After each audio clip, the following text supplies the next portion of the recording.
Hello friends, मैं राशिद अली एक बार फिर आपका आपके अपने चैनल पॉलिटेक्निक क्लासेस में स्वागत करता हूं। तो फ्रेंड्स, जैसा आपको पता है हम बेसिक इलेक्ट्रिकल इंजीनियरिंग कवर कर रहे हैं। अगर बात करें हम बेसिक इलेक्ट्रिकल इंजीनियरिंग का पोर्शन, तो ये BEE के नाम से इसको जाना जाता है, जनरल इंजीनियरिंग के भी नाम से इसको जाना जाता है। तो फ्रेंड, जो हमारा इलेक्ट्रिकल का पोर्शन है उसको हम कवर कर रहे हैं। इससे पहले हम 3 लेक्चर कवर कर चुके हैं। आज हमारा 4th लेक्चर होने वाला है। फ्रेंड्स, अगर आपने हमारे वो 3 लेक्चर नहीं देखे तो उसको देख लीजिएगा, क्योंकि आपको पता है फ्रेंड्स, जो यूपी बीटी बोर्ड है उसने जो अपना लेटेस्ट पैटर्न बताया है, मीन्स जो उसका लेटेस्ट एग्जाम पैटर्न होने वाला है वो बिल्कुल डिफरेंट होने वाला है। क्योंकि आपको पता है फ्रेंड्स, पहले सब्जेक्टिव पेपर होता था, रिटन होता था, और आज आपका जो है वो ऑनलाइन होने वाला है और MCQs बेस होने वाला है। और आपको पता है फ्रेंड्स कि मार्केट में जो MCQs हैं डिप्लोमा स्तर के वो बिल्कुल अवेलेबल नहीं है। तो उसी को टारगेट करते हुए हम अपना MCQs बेस सेशन लेकर आए हैं। तो फ्रेंड्स, अगर आप हमारे चैनल पर नए हैं और अभी तक हमारे चैनल को सब्सक्राइब नहीं किया तो हमारे चैनल को सब्सक्राइब कर लीजिएगा और अपने साथियों के साथ उसको ज़रूर शेयर कर लीजिएगा, क्योंकि आपको पता है कि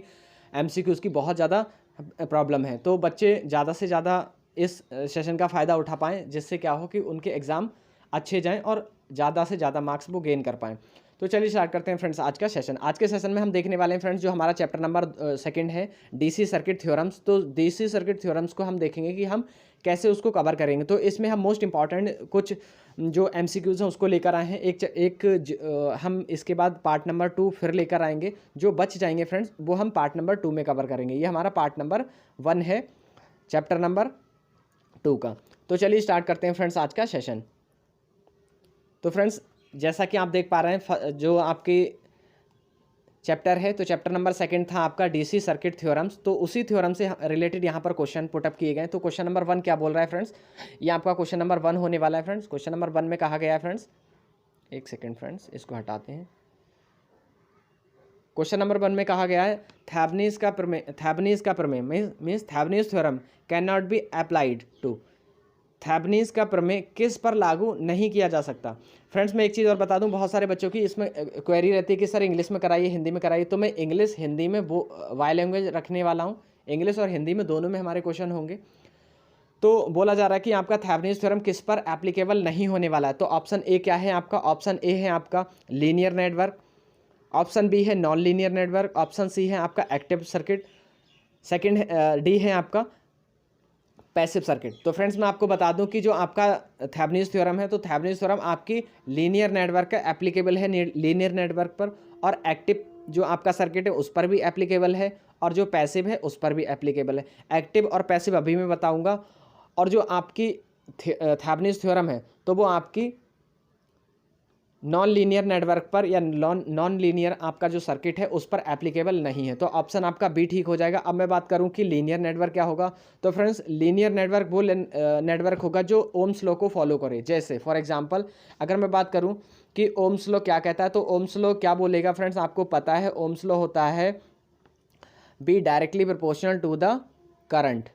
तो अगर हम इस प्रोपोर्शनैलिटी के जो चिन्ह है उसको हटाएंगे तो यहाँ पर हमारा एक कांस्टेंट आ जाएगा जिसको हम R बोलेंगे। तो R हमारा रेजिस्टेंस हो गया, प्रतिरोध हो गया। तो फ्रेंड्स, मैं यहाँ से बता दूँ कि अगर यहाँ से हम करंट की वैल्यू को फाइंड करेंगे, या अगर मैं इसको कांस्टेंट ही मान लूँ थोड़ी देर के लिए, इसको मैं हटाता हूँ फ्रेंड्स, अगर मैं इसको कांस्टेंट मान लेता हूँ फ्रेंड्स, तो देखिएगा अगर वोल्टेज इंक्रीज़ हो रहा है तो आपकी करंट इंक्रीज़ हो रही है। मीन्स करंट वोल्टेज आपकी करंट के मल्टीपल में ही, या करंट के वोल्टेज के साथ साथ आपका करंट इंक्रीज हो, तो इस प्रकार के नेटवर्क को हम लीनियर नेटवर्क बोलते हैं। मीन्स अगर हम इसका एक ग्राफ के थ्रू इसको समझें तो ज़्यादा बेटर रहेगा। ये है आपका V, ये है I, इसको I बनाएंगे फ्रेंड्स करंट को। तो यहाँ पर अगर मैं बात करूँ कि ये कैसे बढ़ेगा, तो अगर आपकी वोल्टेज इंक्रीज़ हो रही तो आपकी करंट भी इंक्रीज़ होना चाहिए। मीन्स आपका ग्राफ बिल्कुल लीनियर आना चाहिए। इस टाइप का ग्राफ होगा तो इस टाइप का जो भी आपका नेटवर्क फॉलो कर रहा है तो उसको हम बोलते हैं लीनियर नेटवर्क। अगर मैं इसकी बात करूं तो यहाँ पर क्या होगा, वोल्टेज के साथ साथ आपकी करंट वेरी करेगी या फिर बढ़ेगी।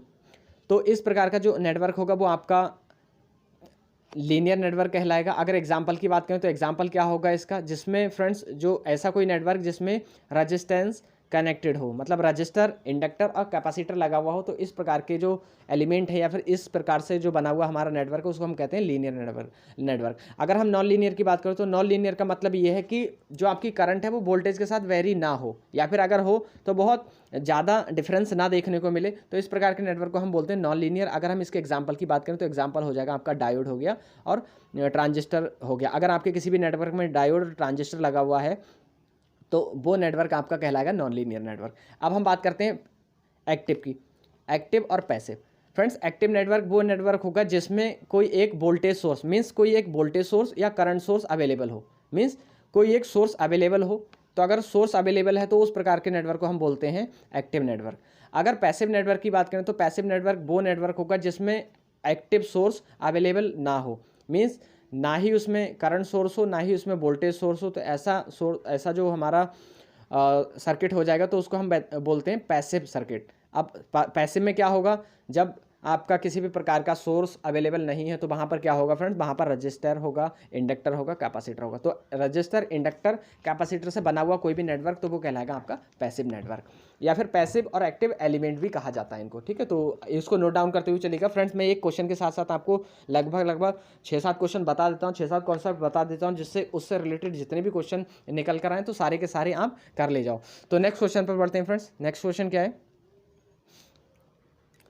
नेक्स्ट क्वेश्चन कहा गया है equivalent resistance between point A and be in following figure. मतलब ए और बी के बीच में जो आपका रेजिस्टेंस है, प्रतिरोध है, उसको आपको फाइंड करना है। तो मैं अगर बात करूं फ्रेंड्स, एक बार देख लीजिएगा। सबसे पहले हम क्या करते हैं, सबसे पहले हम उस चीज़ को सॉल्व करते हैं जो हमारा नेटवर्क कॉम्प्लेक्स बनता है। तो आप देख लीजिएगा सबसे कॉम्प्लेक्स ये वाला बन रहा है, तो हम इसको सॉल्व करेंगे सबसे पहले। और ये दोनों क्या है फ्रेंड्स, आपको पता है ये हैं आपके पैरेलल में। और पैरेलल कनेक्शन का अगर हम फॉर्मूले की बात करें तो फॉर्मूला क्या होता है, R1 R2 upon R1 plus R2, यही होता है फ्रेंड्स पैरेलल का। अब हम क्या कर रहे हैं, यहाँ पर हम वैल्यू पुट कर दे रहे हैं। वैल्यू पुट करिएगा यहाँ पर, जब वैल्यू पुट करेंगे तो इसको एक बार हटाइए। तो जब हम यहाँ पर वैल्यू पुट करेंगे तो देख लीजिएगा यहाँ पर R1 कितना है आपका 4 हो गया, R2 कितना है 6 हो गया, और R1 प्लस R2 कितना होगा 4 प्लस 6 हो जाएगा। अब अगर आप इसको सॉल्व करेंगे तो अपॉन में 10 आ जाएगा, और ऊपर कितना है आपका इसकी से मल्टीप्लाई करेंगे तो कितना आ जाएगा 24 आ जाएगा, और अपॉन में आएगा 10 फ्रेंड्स। अगर आप इसको भाग करेंगे या फिर इसके डिवाइड करेंगे तो आएगा आपका आंसर आएगा 2.4। जब आपने भाग की 10 से तो आएगा 2.4। अब देखिएगा ये वाला जो ब्रांच है ये आपकी परिवर्तित होगी 2.4 में। अब ये वाला 10 और 2.4 किस में आ जाएगा, सीरीज में आ जाएगा। और सीरीज कॉम्बिनेशन क्या होता है, सीरीज सिंपली जुड़ जाता है। तो अगर आप जोड़ेंगे तो देख लीजिए अब आपका जो भी आंसर होगा वो आंसर नंबर बी करेक्ट है। आई थिंक 10 में 2.4 जोड़ेंगे तो आ जाएगा 12.4, और यही आपका ऑप्शन है, और ऑप्शन नंबर बी आपका इज़ द राइट आंसर। तो नेक्स्ट पर बढ़िएगा फ्रेंड्स। नेक्स्ट क्वेश्चन है फ्रेंड्स, इसको पहले खुद सॉल्व करके देखिएगा, क्योंकि आपको पता होना चाहिए कि आप कहाँ पर फंस रहे हैं, है ना। जब आपको पता लगेगा कि आप यहाँ पर फंस रहे हैं, उसी हिसाब से आप अपनी अच्छी तैयारी कर पाएंगे। तो फ्रेंड्स क्वेश्चन नंबर 3 पर आ जाइए। क्वेश्चन नंबर 3 में क्या कहा गया है, क्वेश्चन नंबर 3 में बोला गया है X1 और X2 के मध्य प्रतिरोध ज्ञात करना है आपको। तो ये बहुत अच्छा कॉन्सेप्ट है फ्रेंड। मैं आपको बता दूं कि X1 और X2 के बीच में मध्य में अगर आप प्रतिरोध ज्ञात करेंगे तो होगा क्या कि जो करंट है, आपको पता है current low resistance path follow करती है। इसको दो तरह से आप निकाल सकते हो इसका। पहले तो हम कॉन्सेप्ट के थ्रू जाएंगे। अगर मैं कॉन्सेप्ट की बात करूं तो आपको पता है कि करंट, जो आपकी करंट है वो क्या करती है, लो रेजिस्टेंस पाथ को फॉलो करेगी। अब ये किसको फॉलो करेगी, लो रेजिस्टेंस, यहाँ पर लिख लीजिएगा करंट किसको फॉलो करती है, लो रेजिस्टिव पाथ को। तो अब अगर हम बात करें इसमें कौन सा लो रेजिस्टिव पाथ है, तो देख लीजिएगा अगर हम इस वाले की बात करें तो यहाँ पर लगभग 0 रेजिस्टेंस होगा। जब कुछ दिख नहीं रहा तो क्या होगा फ्रेंड, 0 होगा। तो अगर मैं पहला कॉन्सेप्ट लगाऊं कि यहाँ पर 10 ओम है और यहाँ पर 0 है, तो टोटली करंट कहाँ से पास आउन होगी फ्रेंड्स, इस वाले यहाँ से पास आउन हो जाएगी। इसको क्या करेगी, वो बाइकआउट कर देगी इसका। तो इस प्रकार अगर हम इन दोनों के बीच के प्रतिरोध की बात करें तो प्रतिरोध क्या हो जाएगा आपका, प्रतिरोध अगर आप निकालेंगे तो कैसे निकाल पाएंगे, अगर तुल्य प्रतिरोध निकालने की बात करें तो देख लीजिएगा, ये तो पहला कॉन्सेप्ट था फ्रेंड, याद ध्यान रखिएगा, इसको लिखिएगा। मैंने अभी बताया आपको कि जो करंट है वो क्या कर रही है, लो रेजिस्टेंस पाथ फॉलो कर रही है। तो ऊपर वाले से ना जाकर करंट कहाँ से फ्लो कर जाएगी, उसके नीचे वाले पाथ को से होते हुए क्या होगी, फ्लो होना शुरू हो जाएगी। तो इसको नोट डाउन करिएगा कि जो करंट है वो आपकी लो रेजिस्टेंस पाथ फॉलो करती है। अब आपको निकालना है इक्विवेलेंट रेजिस्टेंस। तो इक्विवेलेंट रेजिस्टेंस निकालने के लिए इसका जो रेजिस्टेंस है वो 0 है, इसका 10 है। अगर हम पैरेलल रेजिस्टेंस की कंडीशन को अप्लाई करें तो होगा क्या, R1 R2, तो R1 की मैं डायरेक्ट मान रख रहा हूँ, R1 की वैल्यू कितनी है 10 इंटू R2 की वैल्यू 0 है, अपॉन में क्या होगा 0, मतलब दोनों जुड़ते हैं तो 10 + 0 हो जाएगा। अब 0 की किसी से गुणा करोगे तो 0 आएगा, और 0 की किसी से भाग भी करोगे तब भी 0 आना है। तो ऑप्शन आपका सी वाला ठीक हो जाएगा कि आपका जो इक्विवेलेंट रेजिस्टेंस है वो कितना आ जाएगा फ्रेंड, 0 आ जाएगा। तो नेक्स्ट क्वेश्चन पर बढ़ते हैं फ्रेंड्स। नेक्स्ट क्वेश्चन को देख लीजिएगा। वाइल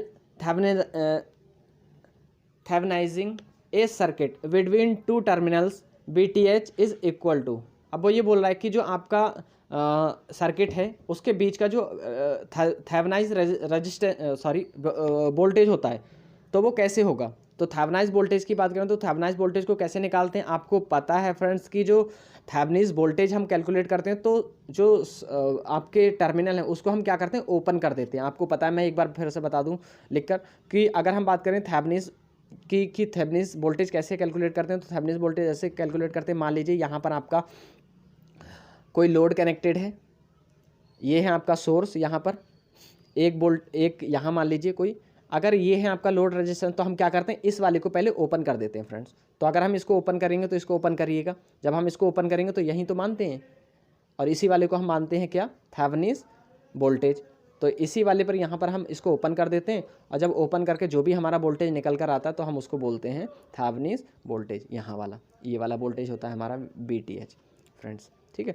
तो ये हो गया आपका थेवेनिज वोल्टेज, ठीक है। तो आंसर कौन सा ठीक हो जाएगा, आप ओपन सर्किट कर रहे हैं तो ओपन में देख लीजिए कौन सा हो रहा है, ऑप्शन बी में आपका ठीक ऑप्शन लग रहा है, ये वाला बी वाला, ठीक है। तो ये है आपका, ठीक। नेक्स्ट क्वेश्चन पर आ जाइए फ्रेंड्स। अगर नेक्स्ट की बात करें तो हाँ, एक चीज़ और यहाँ से एक कॉन्सेप्ट और है फ्रेंड्स। अगर हम बात करें थेवेनिज वोल्टेज की, तो आप थेवेनिज वोल्टेज या फिर कोई भी सर्किट यूज़ कर रहे हो, चाहे वो थेवेनिज थ्योरम अप्लाई करो, थेवेनिज हो, चाहे नॉर्टन्स थ्योरम हो, चाहे सुपरपोजिशन थ्योरम हो, तो फ्रेंड्स तीनों थ्योरम्स में क्या होगा कि आप अगर तीनों थ्योरम्स यूज़ कर रहे हैं तो जो आपके सर्किट में वोल्टेज सोर्स होगा उसको आप क्या बनाओगे, शॉर्ट सर्किट बनाते हो, ध्यान रखना इसको। वोल्टेज सोर्स को हम शॉर्ट सर्किट बनाते हैं, और जो हमारा करंट सोर्स होता है उसको ओपन बना देते हैं। इसको भी कहीं ना कहीं नोट डाउन कर लीजिएगा, ओपन सर्किट बनाते हैं, SCOC बनाते हैं, ठीक है। तो फ्रेंड्स अगर इसको आपको डिटेल में देखना है तो डिटेल वाले मेरे लेक्चर देख लीजिएगा, मैंने उसमें इसको अच्छे से बहुत कायदे से डिस्कस किया है, तो वहाँ भी आप देख सकते हैं। तो चलिए नेक्स्ट क्वेश्चन पर बढ़ते हैं फ्रेंड्स। नेक्स्ट क्वेश्चन में क्या कहा गया है, नेक्स्ट क्वेश्चन में कहा गया है, थोड़ा जूम आउट करते हैं फ्रेंड्स इसको। नेक्स्ट क्वेश्चन में कह रहा है equivalent resistance between A and B in the figure above is. जो आपका फिगर दे रखा है फ्रेंड्स उसमें ये कहा गया है कि आपका जो इक्विवेलेंट रेजिस्टेंस है A और B के मध्य वो कितना होगा। तो बहुत अच्छा क्वेश्चन है फ्रेंड्स ये, तो देख लीजिएगा कैसे निकालेंगे आप इसको। ऐसे निकालेंगे फ्रेंड्स, पहले हम देखेंगे कि हमारा पैरेलल कौन सा बन रहा है, तो ये और ये हमारा पैरेलल बन रहा है। तो अगर हम पैरेलल की बात करें तो पैरेलल की कंडीशन क्या होगी, जो पैरेलल में होते हैं उसका मल्टीप्लाई करते हैं फ्रेंड्स, एक सेकेंड फ्रेंड्स, तो 1.5 इंटू 1.5 अपॉन 1 + 5 + 1 + 5। अब इसको क्या करेंगे, इसको कैलकुलेट करेंगे। जब हम इसको कैलकुलेट करेंगे तो अपॉन में क्या है 1.5 1.5 मतलब 1.5 और 1.5 कितना हो जाएगा, 3 हो जाएगा फ्रेंड्स। तो ऊपर वाला कितना होगा आपका, ऊपर होगा आपका, इसको पहले मैं रफ कर दूं अपॉन वाले को फ्रेंड्स, ऊपर वाला तो सेम रहेगा, नीचे वाले में क्या रहना है, नीचे वाले में रहना है फ्रेंड्स आपका 3 हो जाएगा, और 3 से इसको काटना जरा, 3 पंजे 15 हो जाएगा, और 15 पंजे 75। तो आपका जो आंसर है वो कितना आ गया, इतना आ गया। मतलब ऊपर वाले का प्रतिरोध आपका कितना आ गया, 0.75 आ गया, और नीचे वाले का भी 0.75 आ गया। अब 0.75 जो है फ्रेंड्स उसको कहाँ पर कनेक्ट कर दिया, इस वाले में। अब यहाँ पर ये इतना ना आकर यहाँ पर क्या आ गया, यहाँ पर आ गया आपका ये वाली पूरी ब्रांच का हो गया 1.75। इसी प्रकार इस वाली पूरी ब्रांच का कितना हो गया फ्रेंड्स, इस वाली ब्रांच का हो गया 1.75। अब ये वाला और ये वाला एक दूसरे में क्या हो गया, पैरेलल हो गया। तो फिर पैरेलल की कंडीशन लगा दो, पैरेलल में क्या होगा 1.75। फ्रेंड्स खुद इसको सॉल्व करिएगा आप, और यहाँ पर क्या होगा, यहाँ पर इसको ऐड कर लेंगे। तो जब आप इसको ऐड करोगे तो बताइएगा कितना आएगा आंसर।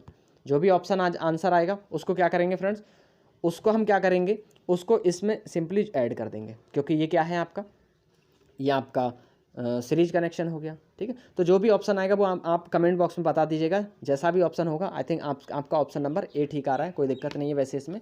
अगर दिक्कत होगी तो मुझे बता दीजिएगा, मैं एक बार फिर आपको करा दूंगा। टेलीग्राम ग्रुप पर आप लिख कर भेज दीजिएगा फ्रेंड्स मुझे। तो जो बच्चे फ्रेंड्स नए जुड़े हैं तो वो एक बार टेलीग्राम ग्रुप का अगर ज्वाइन होना चाहते हो तो वो ज्वाइन हो सकते हैं। देखिए इसका, हाँ फ्रेंड्स, इसका सॉल्यूशन भी है, देख लीजिए यहाँ पर मैंने आपको बताया कि ये आ जाएगा। देखिए जैसे अभी मैंने बताया उसी टाइप से आया। देखिए यहाँ पर 1.75 आ गया, 1.75 आ गया। अब ये दोनों किस में हो गए, ये दोनों हो गए हमारे पैरेलल में। तो जब इनका पैरेलल कॉम्बिनेशन इसका और इसका सॉल्व करेंगे तो देखिएगा कैसे सॉल्व होगा। यहाँ पर जब हम इसका पैरेलल कॉम्बिनेशन सॉल्व करेंगे तो यहाँ पर हमारी वैल्यू आ जाएगी ये 0.875 और 0.875 किसके, 1 के सीरीज में है कनेक्टेड, तो आपका आ जाएगा 1.875, ये आंसर है। ठीक है, तो जैसा भी हो वैसा आप देख लीजिएगा फ्रेंड्स। अगर आप कर पा रहे हैं तो दैट्स गुड, अगर नहीं कर पा रहे हैं तो आप मुझको बता दीजिएगा, मैं आपको दोबारा बता दूंगा। नेक्स्ट क्वेश्चन है आपका फ्रेंड्स। नेक्स्ट क्वेश्चन में कहा गया है अध्यारोपण प्रमेय मतलब सुपरपोजिशन थ्योरम का प्रयोग करते समय परिपथों की संख्या निम्न में से किसके बराबर होती है। तो मैं आपको बता दूं, जो आपके सोर्स हैं उसके बराबर आपकी जो परिपथ हैं उतनी वो परिपथों की संख्या होती है। परिपथ का मतलब ये बोल रहा है, जब हम सॉल्व करते हैं सुपरपोजिशन थ्योरम का तो उसमें जो जितने सोर्स हैं मतलब उसमें जितने हमारे परिपथ बन रहे हैं तो वो कितने बन रहे हैं, मतलब किस पर डिपेंड कर रहे हैं, किसके बराबर बनते हैं। तो हमेशा जितने सोर्स होंगे उतने हमारे वहाँ पर परिपथ बनते हैं फ्रेंड्स। तो हमारा ऑप्शन बी वाला करेक्ट हो जाएगा।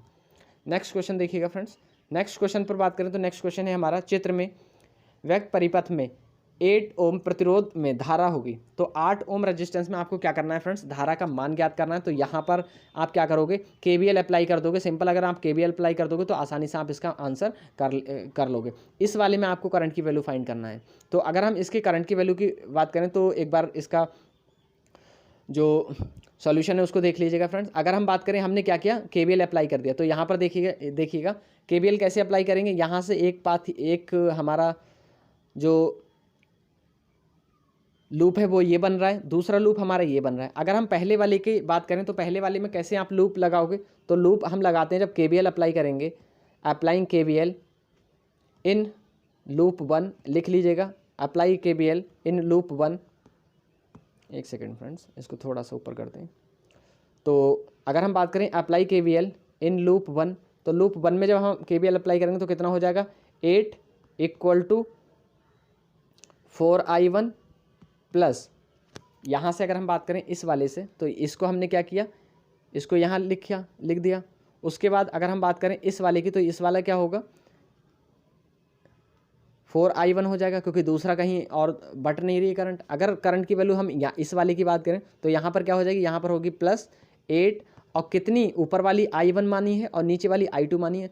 तो क्या होती है, दोनों की जो डायरेक्शन है वो अलग अलग है। तो जब अलग डायरेक्शन होगी तो हम क्या करेंगे, दोनों को सिंपली ऐड कर देंगे।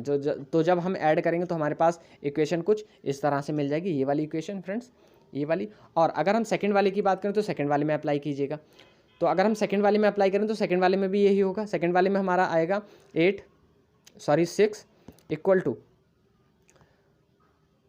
6i2 plus 8i1 plus i2। तो इससे भी आप क्या करेंगे फ्रेंड्स, इक्वेशन 1 इक्वेशन 2 को आप कैलकुलेट कर लेंगे। और फ्रेंड्स आप मुझको बता दीजिएगा कि कितना आंसर आ रहा है, आप कमेंट्स में इसका आंसर दे दीजिएगा। हालांकि कोई दिक्कत नहीं है, अगर कोई दिक्कत आएगी तो आप टेलीग्राम ग्रुप को पहले ज्वाइन कर लीजिएगा और मुझे वहाँ पर बता सकते हैं, इसका फ़ोटो क्लिक करके सेंड कर दीजिएगा, मैं वहाँ पर आपका रिप्लाई कर दूँगा। ठीक है, तो आई थिंक आप कर लेंगे इसको। नेक्स्ट क्वेश्चन पर बढ़ते हैं फ्रेंड्स। नेक्स्ट क्वेश्चन देखिएगा, ये बैटरी से क्वेश्चन है, जो आपका चैप्टर नंबर 4 है उससे एक क्वेश्चन उठा लिया है मैंने। Cells are connected in parallel in order to increase the, सेलों को समांतर क्रम में निम्न को बढ़ाने के लिए जोड़ा जाता है। तो क्यों जोड़ते हैं फ्रेंड्स, ये देख लीजिएगा। अगर मैं बात करूं कि जो हमारा सेल है उसको अगर हम जोड़ रहे हैं पैरेलल में, अगर हम उसको कनेक्ट कर रहे हैं तो हम उसका क्या बढ़ा रहे हैं। तो मैं आपको बता दूं कि पैरेलल कनेक्शन में क्या होता है, पैरेलल और सीरीज अगर कनेक्शन, मैं पहले इसको करने से पहले 2 कॉन्सेप्ट आपको बता रहा हूँ फ्रेंड्स। मैंने आपको बताया था कि सीरीज कनेक्शन में क्या होता है और पैरेलल कनेक्शन में क्या होता है। सीरीज कनेक्शन में क्या होगा फ्रेंड्स और पैरेलल कनेक्शन में क्या होगा, तो मैं आपको बता दूं फ्रेंड्स। अगर सीरीज की बात करें और पैरेलल, तो सीरीज में हमारा करंट की वैल्यू कांस्टेंट सेम रहती है। क्या रहती है, सेम रहती है। और अगर पैरेलल की बात करें तो वोल्टेज की वैल्यू सेम रहती है। मीन्स जितना आपका करंट फ्लो हो रहा है सीरीज में, तो सारे जितने भी आपके रेजिस्टेंस लगे हुए हैं कनेक्टेड हैं, तो वो सारे के सारे सेम करंट पर ही फ्लो होगा, मतलब सेम करंट सभी में फ्लो होगा। और पैरेलल में क्या होगा, पैरेलल में वोल्टेज सेम रहेगी। मैं एक फिगर के माध्यम से बता दूं इस चीज़ को आपको। तो फ्रेंड्स अगर मैं बात करूं कि जो आपका सीरीज कनेक्शन है, तो मान लीजिए ये आपके 3 प्रतिरोध लगे हुए हैं, R1, R2, R3, और मैंने आपको बताया था कि करंट वहाँ पर फ्लो होगी जहाँ उसको पाथ मिलेगा। अब मुझको ये बताइए फ्रेंड, जब यहाँ से करंट फ्लो हो रही है, तो जब यहाँ आगे कहीं तार नहीं है तो क्या करेगी, वो इससे फ्लो होते हुए यहाँ पर निकलेगी। अब जब उसको तीसरा पाथ कहीं नहीं मिल रहा है फ्रेंड, दूसरा पाथ नहीं मिल रहा है, तो वो कहीं ट्रैवल नहीं कर पाएगी। तो इसमें क्या होगा आपका, ये बहुत अच्छा कॉन्सेप्ट है, उसको लिखते हुए चलेगा। तो इसमें क्या होगा फ्रेंड्स, आपका जो करंट है उसकी वैल्यू कॉन्स्टेंट रहेगी, सेम बनी रहेगी। अगर हम बात कर रहे हैं पैरेलल कनेक्शन की, तो पैरेलल कनेक्शन में आ जाइए। तो ये पैरेलल कनेक्शन है, तो ये पैरेलल कनेक्शन बना दिया फ्रेंड्स। अब मान लीजिए यहाँ से आपकी करंट जा रही है तो होगा क्या, करंट को देखिए यहाँ पर क्या हुआ, यहाँ पर 2 पाथ मिल गए, इसमें बटेगी, अगेन फिर यहाँ पर उसको पाथ मिला, यहाँ फिर बटेगी, फिर ऐसे आएगी, फिर ऐसे आएगी। तो कहने का मतलब ये है कि अगर पैरेलल कनेक्शन होगा तो वहाँ पर आपकी करंट की वैल्यू क्या होगी, बट जाएगी।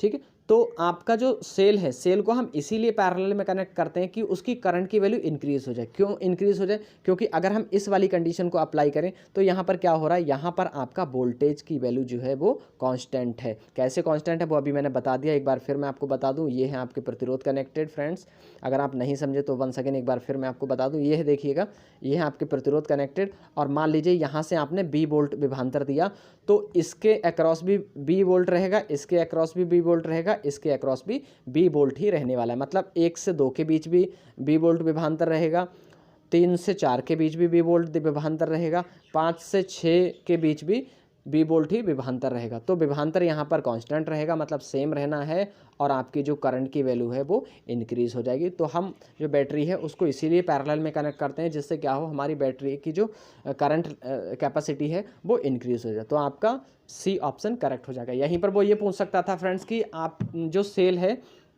उसको श्रेणी क्रम में जोड़ने का क्या तात्पर्य है, या क्या बढ़ाने के लिए, तो वहाँ पर हो जाता आपका वोल्टेज की रेटिंग। फ्रेंड्स याद रखिएगा, ठीक है। नेक्स्ट पर आइए, क्वेश्चन नेक्स्ट क्या बोल रहा है, एक परिपथ में 9 ओम के 2 प्रतिरोध 2 ओम के 2 प्रतिरोध के समांतर संयोजन के साथ श्रेणी क्रम में हैं। अगर सप्लाई वोल्टेज 38 वोल्ट है तो परिपथ में धारा का मान ज्ञात कीजिए।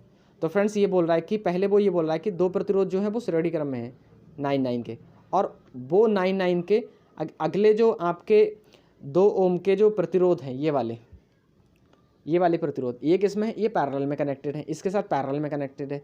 तो वो ये पूछना चाह रहा है कि जो धारा है वो कितनी फ्लो होगी, यहाँ पर परिपथ की धारा बोल रहा है। तो अगर मैं इसके एक बार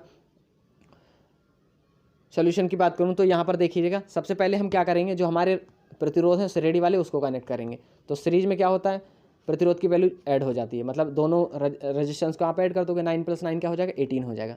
ठीक है, उसके बाद क्या बोल रहा है, 1 ओम के प्रतिरोध समांतर क्रम में तुल्य प्रतिरोध है। मतलब वो ये बोलना चाह रहा है जो आपके अगेन वाले 2 ओम के जो प्रतिरोध हैं वो समांतर क्रम है। तो समांतर क्रम का अगर आप निकालोगे तो समांतर क्रम में ऐसे निकाल लेंगे, कितना आ जाएगा, 1 आ जाएगा। श्रेणी क्रम का 18 आ गया, और जो समांतर क्रम है उसका 1 आ गया, और ये दोनों किस में कनेक्टेड है, ये दोनों हैं श्रेणी क्रम में कनेक्टेड। तो फिर श्रेणी का मतलब 18 + 1 कितना हो जाएगा, आपका 19 आ जाएगा, 19 आ गया। ठीक है, उसके बाद ये बोल रहा है कि करंट की वैल्यू कितनी होगी। टोटल वोल्टेज आपको पता है, टोटल वोल्टेज कितना है, 38 है। टोटल रेजिस्टेंस आ गया आपको 19। अब ओम्स लॉ अप्लाई कर लीजिएगा, I = B/R। R की वैल्यू कितनी है फ्रेंड्स, B की वैल्यू कितनी है, B की वैल्यू 38, R की वैल्यू 19। आप जब काटेंगे इसको तो आपके पास आंसर आ जाएगा, करंट की वैल्यू फ्रेंड्स आ जाएगी आपके पास 2 एम्पियर। ठीक है, तो इसको भी देख लीजिएगा। नेक्स्ट क्वेश्चन पर आ जाइए फ्रेंड्स।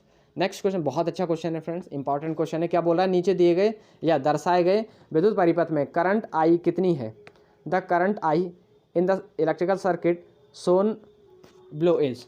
तो ये बोलना चाह रहा है कि जो आपका नीचे परिपथ दिया गया है उसमें कितनी करंट फ्लो हो रही है। तो करंट की अगर वैल्यू की बात करें तो सबसे पहले आप क्या करोगे, नोड को देखते हो, तो इस वाले नोड पर जंक्शन को देखते हो आप, तो इस जंक्शन पर क्या करेंगे हम, KCL अप्लाई करेंगे। KCL अप्लाई करेंगे तो इनकमिंग करंट क्या हो जाएगी, इनकमिंग करंट को हम पॉजिटिव लेकर चलते हैं, आउटगोइंग करंट को हम क्या करते हैं, माइनस लेकर चलते हैं।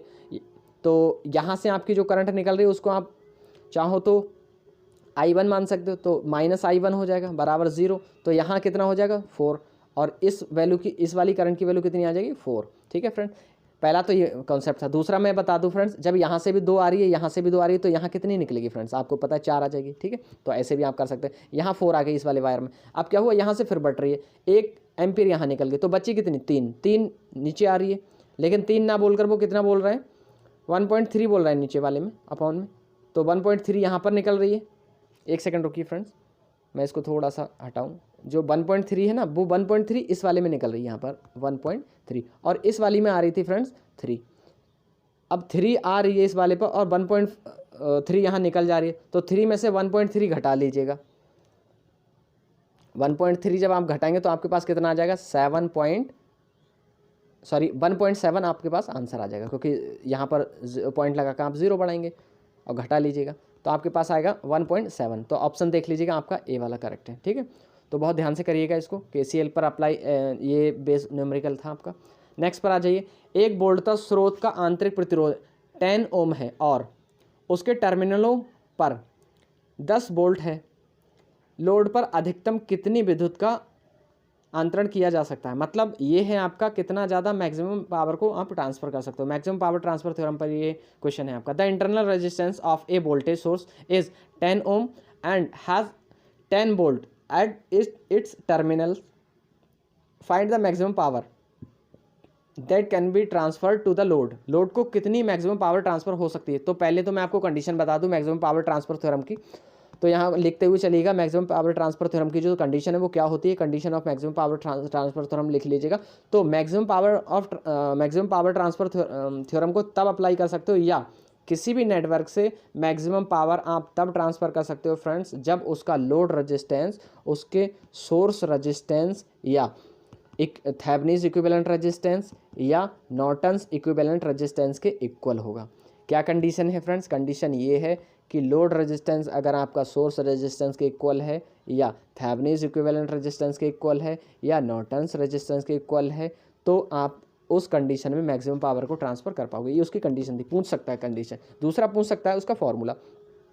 तो जो मैक्सिमम पावर ट्रांसफर थ्योरम है उसका फॉर्मूला होता है P बराबर B²/4RL, मतलब लोड रेजिस्टेंस। तो अब यहाँ पर पुट कर लीजिए वैल्यू। प्रतिरोध जो आपका वोल्टेज है वो कितना दे रखा है, 10 दे रखा है, तो P = 10 स्क्वायर है ना, तो 2 बार लिख लीजिएगा, 10 × 10/4। लोड रेजिस्टेंस कितना दे रखा है, 10 दे रखा है, काट लीजिएगा, ये कैंसिल हो गया। 10 को 4 से भाग करोगे तो कितना आएगा, 2.5 आ जाएगा आंसर। ठीक है, तो ऑप्शन आपका क्या सही हो गया, सी वाला ऑप्शन राइट हो गया। नेक्स्ट पर आ जाइए फ्रेंड्स। नेक्स्ट क्वेश्चन क्या बोल रहे हैं, नेक्स्ट क्वेश्चन बोल रहे हैं a node in a circuit is defined as a. परिपथ में एक नोड को किस रूप में परिभाषित किया जाता है। तो मैं आपको बता दूं, जो नोड होता है उसको हम जंक्शन के नाम से जानते हैं फ्रेंड्स। हमेशा जो नोड है उसको जंक्शन कहा जाता है फ्रेंड्स। परिपथ क्या बोल रहा है, मैं आपको परिपथ बना के बता दूं। ये है आपका विद्युत परिपथ। मान लीजिए यहाँ, एक सेकंड में इसको हटाऊं पहले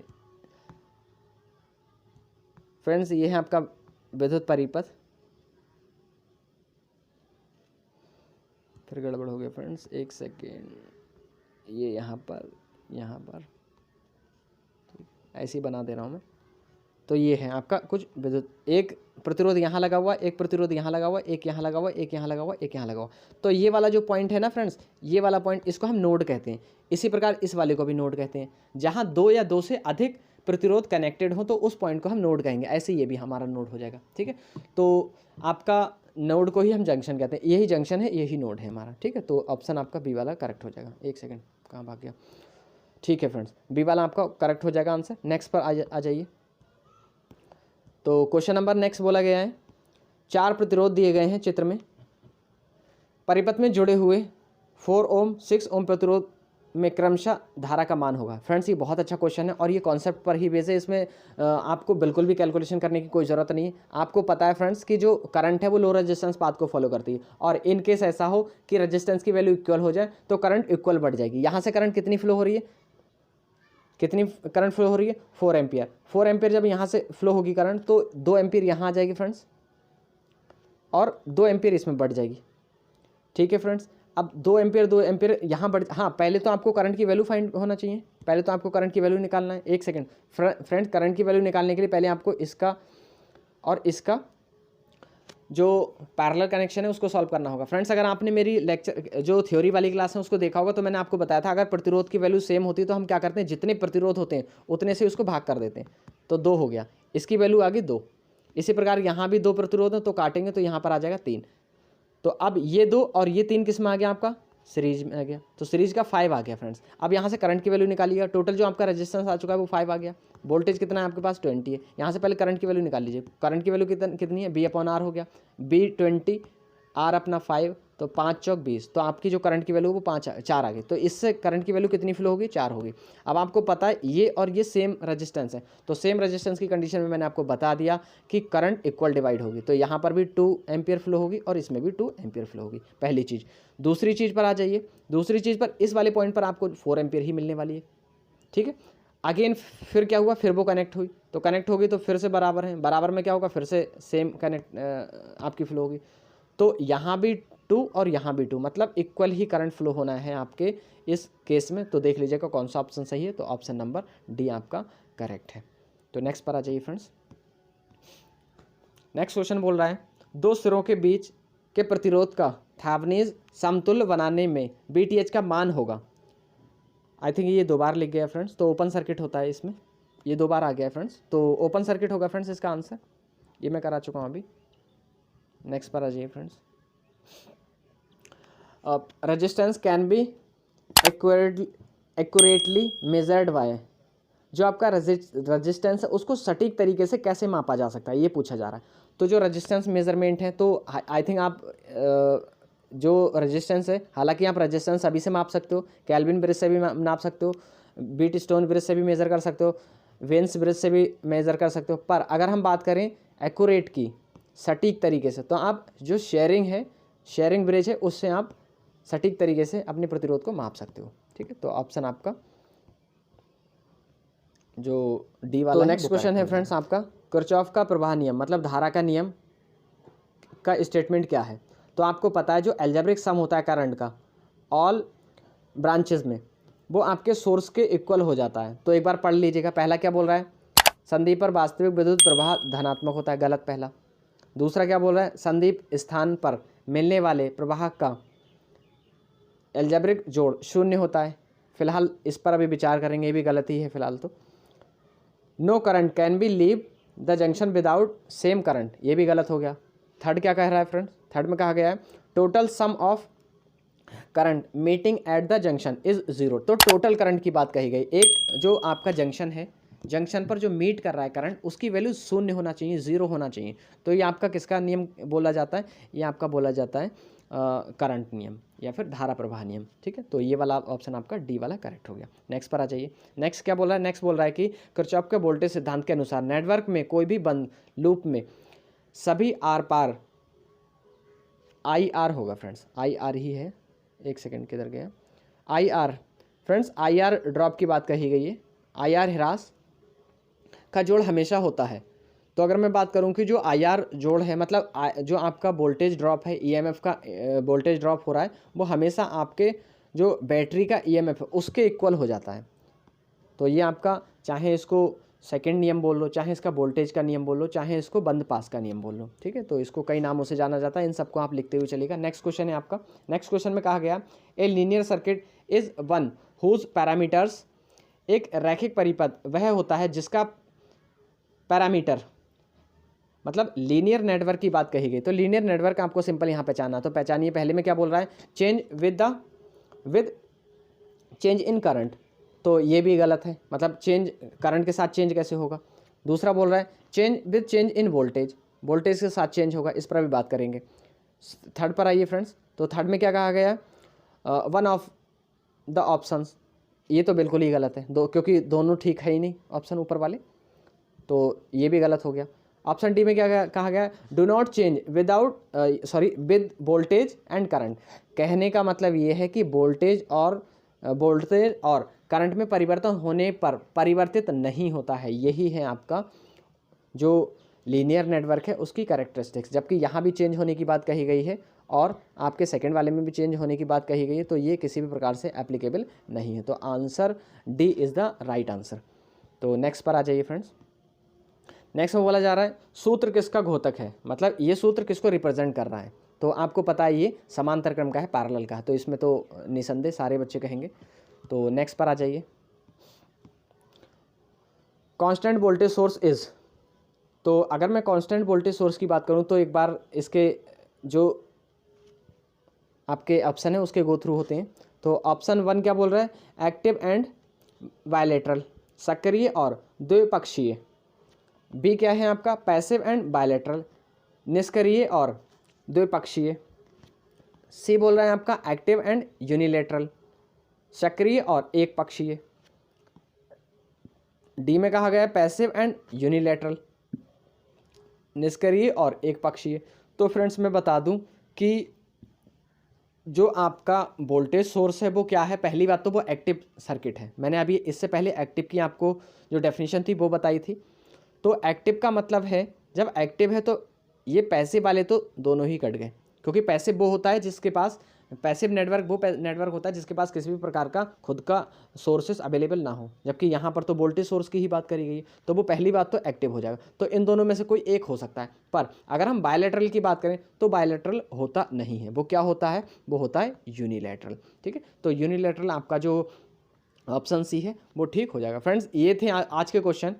तो कैसे लगे आप कमेंट करके ज़रूर बताइएगा, और दिल से इसको लाइक कर दीजिएगा, शेयर भी कर दीजिएगा, क्योंकि हम आपके लिए ये कर रहे हैं तो आप हमारे लिए इतना नहीं कर सकते। तो फ्रेंड्स नेक्स्ट लेक्चर में मिलेंगे नेक्स्ट कॉन्सेप्ट के साथ। नेक्स्ट कॉन्सेप्ट बोले तो इसका सेकंड पार्ट में हम लेकर आएंगे, और ये चैप्टर नंबर हम सेकंड इसके बाद वाले जो लेक्चर है उसमें कवर कर लेंगे, ख़त्म कर लेंगे, फिर हम चैप्टर नंबर 3 शुरू करेंगे। तो जब तक के लिए bye bye, take care, thanks for watching.